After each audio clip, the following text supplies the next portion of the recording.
Hi എല്ലാവർക്കും പുതിയ വീഡിയോയിലോട്ട് സ്വാഗതം. അപ്പോൾ ഇന്ന് നമ്മൾക്ക് ഒരു സ്പെഷ്യൽ റെസിപ്പി ഉണ്ടാക്കാം. ഇതിപ്പം ഇഡ്ഡലി അല്ല, എന്നാൽ അപ്പമല്ല, ഇതിൻ്റെ രണ്ടിൻ്റെയും കൂടെ ഇടയിലുള്ള ഒരു സംഭവമാണ്.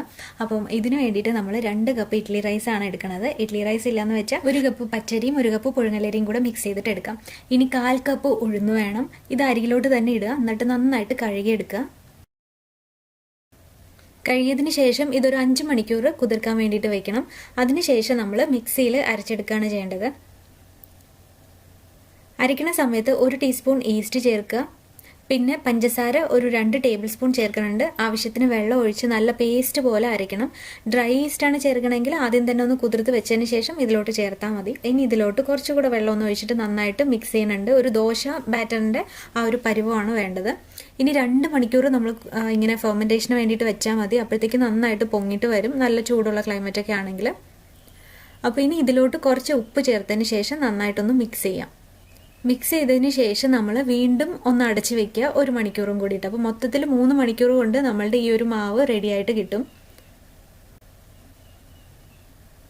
ഇപ്പം 3 മണിക്കൂറായിട്ടുണ്ട് മൊത്തത്തിൽ എന്ന് വെച്ചാൽ ഇപ്പോൾ 1 മണിക്കൂറും കൂടെ കഴിഞ്ഞപ്പോൾ വീണ്ടും കുറച്ചുകൂടെ മാവ് പൊങ്ങി വന്നിട്ടുണ്ട്. ഇനി ആ മാവ് ഇളക്കേണ്ട ആവശ്യമില്ല. അപ്പോൾ നമ്മൾ ഈ ഒരു സന്നാസ് ഉണ്ടാക്കാൻ പോണത് ഇതിലാണ്. നമ്മുടെ ഈ ഒരു കട്ടോരി ഉണ്ടല്ലോ, കുഞ്ഞു പാത്രങ്ങൾ, അതിനകത്ത് വെച്ചിട്ടാണ് ഉണ്ടാക്കണം. അപ്പോൾ അതിൽ ഞാൻ വെണ്ണയാണ് തടവിരിക്കുന്നത്. അതിലോട്ട് ഇത് ഇളക്കാതെ തന്നെ മാവ് നമ്മൾ കോരി ഒഴിക്കണം. അപ്പോൾ ഇതെല്ലാം നിറച്ചിട്ടുണ്ട്. ഇനി നമ്മൾക്ക് സാധാരണ ഇഡ്ഡലിയൊക്കെ വെക്കണ പോലെ ആവി വെക്കാം. ഒരു 5-7 മിനിറ്റൊക്കെയാണ് വരിക. അത് നമ്മൾ ചെക്ക് ചെയ്ത് നോക്കിയാൽ മതി. മീഡിയം ഫ്ലെയിമിലാണ് ഞാൻ വെച്ചിരിക്കുന്നത്. നമ്മളിങ്ങനെ ജസ്റ്റ് ഒന്ന് കുത്തി നോക്കുമ്പോൾ അതെല്ലാം വെന്തിട്ടുണ്ടോ എന്ന് അറിയും.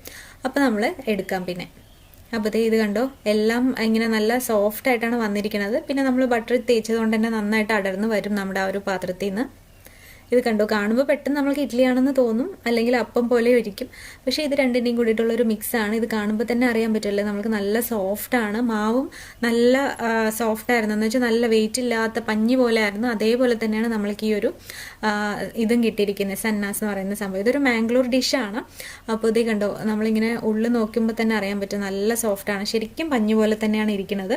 അപ്പോൾ നിങ്ങൾ ഇതേപോലെ തന്നെ ഉണ്ടാക്കി നോക്കുക. നമ്മൾക്ക് ചിക്കനോ അല്ലെങ്കിൽ മട്ടൻ എന്ത് കറികൾ വേണമെങ്കിലും ഉപയോഗിക്കാം, അല്ലെങ്കിൽ വെജ് കറി ആണെങ്കിലും ഉപയോഗിക്കാം. അതുകൂടെ കഴിക്കാനാണ് നല്ല ടേസ്റ്റ് ഉണ്ടാവുക. അപ്പം ഇത്തവണത്തെ ഈസ്റ്ററിന് എന്തായാലും ഈ ഒരു റെസിപ്പി ട്രൈ ചെയ്ത് നോക്കുക.